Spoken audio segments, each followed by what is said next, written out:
Hey, yo, what's going on, guys? It's just Grim Reaper back for another one. This week has been hype. The reaction came out, the review came out, and the podcast will be dropping in 1 or 2 days. But in the meantime, we gotta keep talking about Garou. We gotta keep talking about the greatness. I loved it. Going back after rereading this chapter for the fourth time, I had to make some more connections, bro. I had to dive deeper into it because I just love my boy. He's been driving the story for a long time now, and I just wanted to reflect upon his journey from when he first appeared till right now. So before we get into that, make sure you check out the link in the description for the Discord. I just finished trolling a guy. He wrote a 10-minute essay. He thought I was gonna read it. Out of there. So if you guys want to also participate in that kind of trolling, you guys want to debate, hop into all different kinds of discussions about this chapter, previous chapters, and any chapter along the way, check out the Discord link in the description below. Also, if you want to support our endeavors, check out the Patreon link below as well. We have a whole bunch of different tiers, and you can support us with $1, $2, $5, $10, and get all different kinds of perks, from shoutouts and videos to actual callouts at the end of videos to even the uncut, unedited podcast before it comes out. So check that out if you want to get into that. But now let's get into Garou. So when he first showed up, he was like some skinny dude, right? And I didn't have context, or I wasn't in the community deep enough to get spoiled by anybody. So he was just like a guy that showed up. I thought it was gonna be like another villain, maybe a little bit more significant of villain, because he got that chapter for straight villainy. But it wasn't like we hadn't gotten that before with Seeking, for example. Seeking showed up and it seemed like it was possible he was gonna have an entire arc of tyranny, but that was not the case. So Garou bodies all the niggas in the facility that Citrus had called up, all the villains like that, and that was kind of a display of power. I don't remember feeling that impressed by it, though. Maybe it's because of the insignificance of the individual. If the individuals there, the heroes that were there, they weren't really that crazy. I think it was Blue Fire, the big guy with the mustache, Spopovich or whatever. They weren't really that impressive whatsoever. And then Citrus in the corner hiding. Besides the presence of Sonic, I wasn't really too impressed. And it was with the consequence of his declaration that made it that much more interesting. The fact that he was here to take down heroes. Now, this storyline has developed all the way to the end point. Like we said before,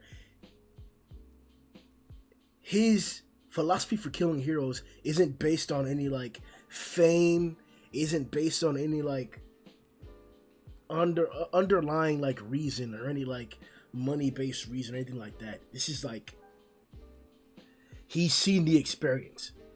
He's been in the situations, and he needs to flip the perspective because he's been on the other side, and he needs to tell the tale of the losers, of those who are defeated. And it's an admirable goal that's being depicted in this light, because it can be shown or written or drawn in any kind of way. But just to hop on that point, the fact that you're fighting for the other side, this is a story of the other side.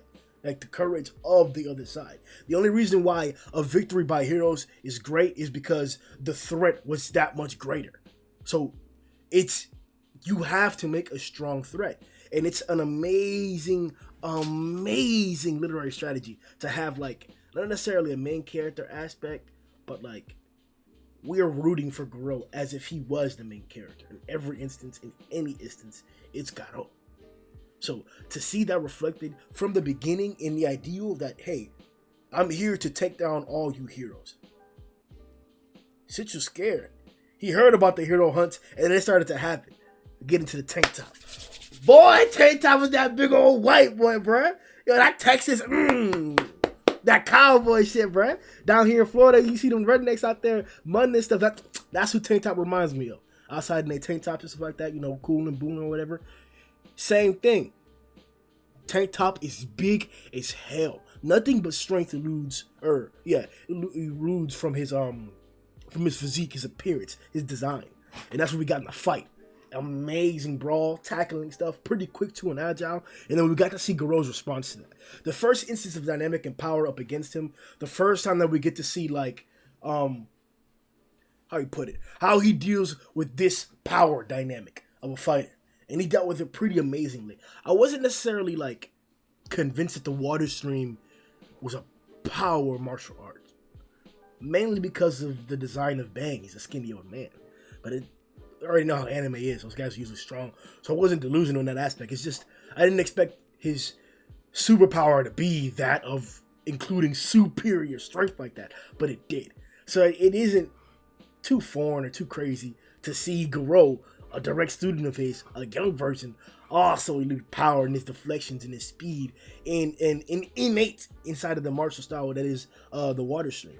So he did that to Tank Top. Tank Top was in there with his fucking cannon ass punches, bro.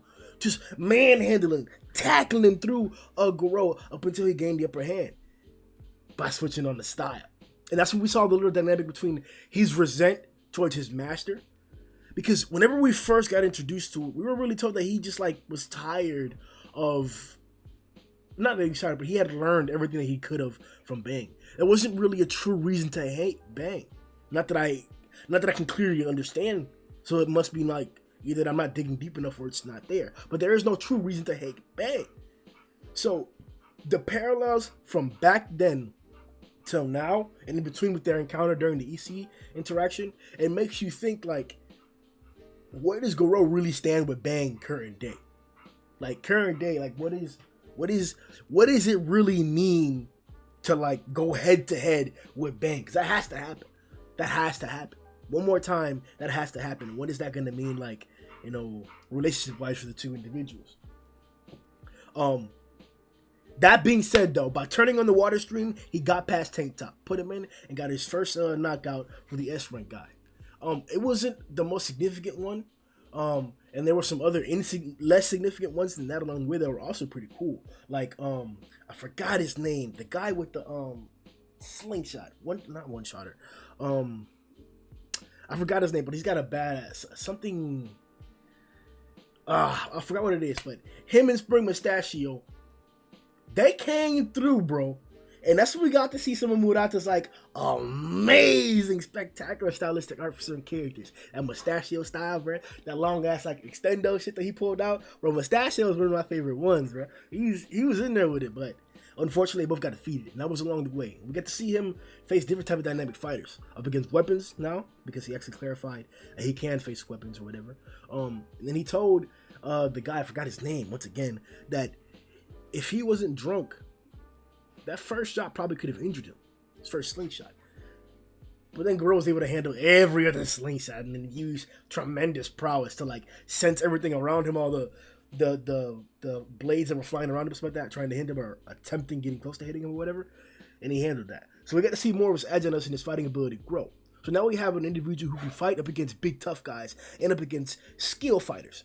Then the next most significant event, Metal Bat. So EC's breaking through, and Metal Bat's out here flexing, bro. Just took care of Senior Centipede and the boys. And now he's showing off that like he has potential to face off against Elder Centipede. He wasn't really having success. It was almost like a Bug God to Darkshine comparison at the time period. Not to say that Metal Bat couldn't get that strong, but either way, EC threw him across the city, and Garou met him. And that's when the rain shower happened. He didn't really give Metal Bat a chance to like defend himself, or like, a chance to speak, or to like reassert himself in the situation. He just went to ham on him. And that's when we got to see what I call a true display of the Water Stream Rock Smashing Fist. A true display of Garou's power, and the first time where I say we can mark a strong pillar of identification of Garou's capabilities. Like we saw how fast he was able to deal with Metal Bat's like spinning wave. I forgot what it was called, but he blocked all them shits, bro. Deflected all them shit, stopped it, and then blasted his ass, bro. Took care of that nigga, bro. So we know Garou can deal with even higher level fighters, guys that may not have the same skill level as a guy like Spring Mustachio with his workmanship, but the skill that he does have, along with his overall capabilities like strength, speed, agility, makes Metal Bat one of the craziest fighters out there, along with his special trait of fighting spirit. So to have him deal with something as crazy as that, somebody that's growing in power the more that you beat him, to the point where he almost lost. Garou, this is the first instance where Garou seriously could have been considered incapacitated, or if not dead, if he would have got hit by that. Metal Bat was already popping buildings with single swings on the ground, but just damn, bro, single swings out there busting buildings, bro. But let me check the audio, make sure we all Gucci Loot. I bet it looks like we're all good with audio there. All right. So to have Garou be able to mitigate the type of situation with that type of like monster in front of him was nice. Peels off, and he gets his first invitation from the Monster Association from Phoenix Man. Now, he attacked the slime, and if Garou would have been audacious enough to attack Phoenix Man, he also would have lost. Second instance where Garou would have probably died just by the skin of his teeth. Simple decisions saved him from like great endings. And you could say his plot or whatever. You could say that maybe Phoenix Man wouldn't like try and get into that much of a fight with Garou, or that Garou probably couldn't kill Phoenix with one hit in that form.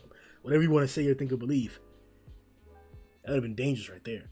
But he turned down the invitation and he kept it pushing. Ran into Watchdog, tremendous being, the one he was looking for, right? Did you guys hear that? That was the sound of Garou's cheeks clapping by old doggy Watchdog. Manhandled him. The individual who protects, it seems on his own, the entirety of Q City. This feat still holds significance in the series. You could even say that we should talk about it in comparison to Metal Knight. Whatever you want to say or believe about that, I don't think that Watchdog is at that high esteem. But he manhandled Garou to the point that Garou even chose to mimic some of his martial styles. Something that through rigorous training and practice and his genius intellect, him achieving that, or him choosing that to mimic, is nothing but a certified feat. A declaration of significance to your ability if he chooses to copy what you've done. So him copying Watchdog turned out to be an efficient thing along the way, along his path, and it's still being reflected to this day. Maybe even in 127, we could say that him running around Darkshine was a technique similar to something that Watchdog would pull out, or that a dog would do. I didn't necessarily see it as like characteristic of Garou when I was watching it. We can contrast and compare ideas about that sentiment on the podcast that's coming out in a few days. But it's safe to say that his encounter with Watchdog has helped him even to this day. So, after dealing with a beating,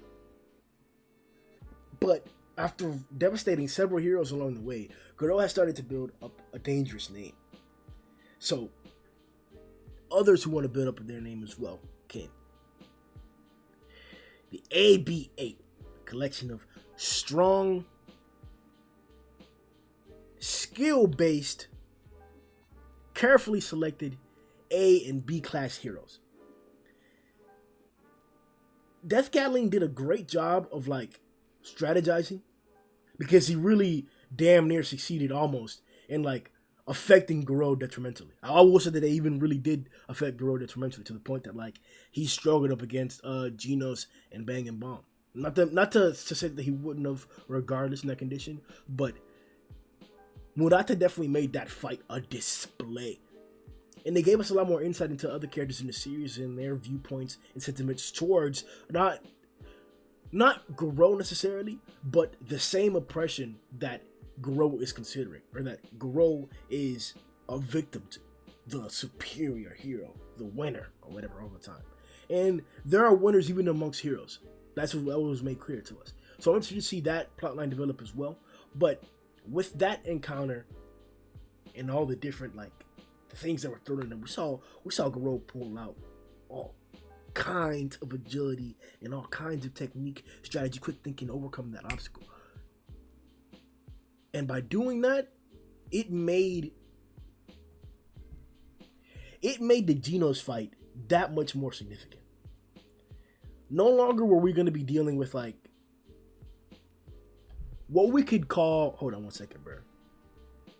The tunes for this, bro, just like, dang, bro, like Put the tunes that I'm trying to hear, bro. Dang. Alright, here it is. Alright.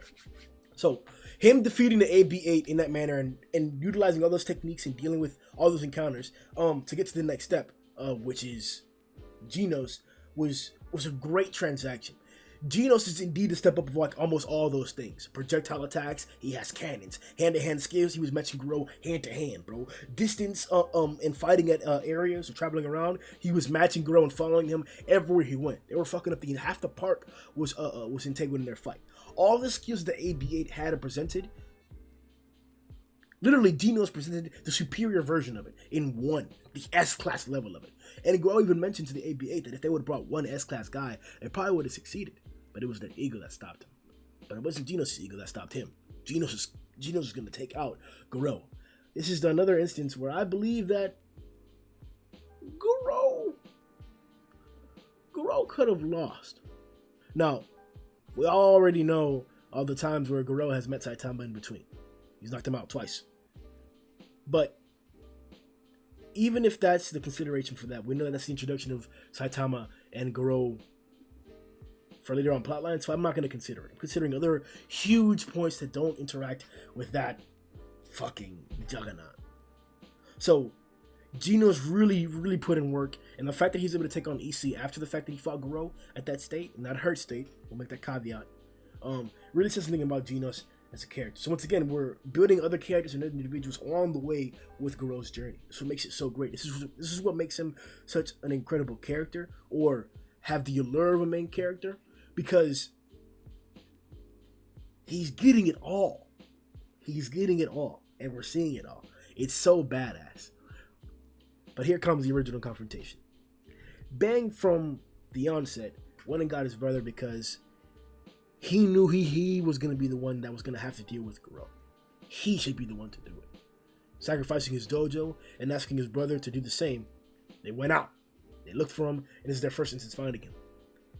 Now, we didn't really get to see a declaration of their feelings or like why their relationship is like broken up. We still haven't gotten that necessarily. But we did get an ass beating. Because Bang got in them fucking cheeks, boy. He clapped the fuck out that, bro. Bang, manhandled him. But like I told you, bro, Garou a tank, bro. Garou a tank. So he was able to withstand the beating. He was able to maneuver around that. And through that confrontation and encountering Bomb like that, he actually picked up another technique. So another declaration that like Bomb's capabilities are incredibly superior and useful. Other Centipede ends up saving the day, and allows Bang and Phoenix Man to escape. Or excuse me, Garou and Phoenix Man to escape. So this is Garou's entrance or forceful introduction to the Monster Association. And it doesn't go too horribly. He sees the powerhouses that are around. He sees the gang that's there. He doesn't get too belligerent. But he gets an offer, and he considers the offer, and then he decides to complete the offer. That's when he gets knocked out by Saitama. But then he goes on his rampage. After taking a quick beating from Royal Ripper and Bug God, he comes back to manhandle Royal Ripper, and it's in his frenzied state.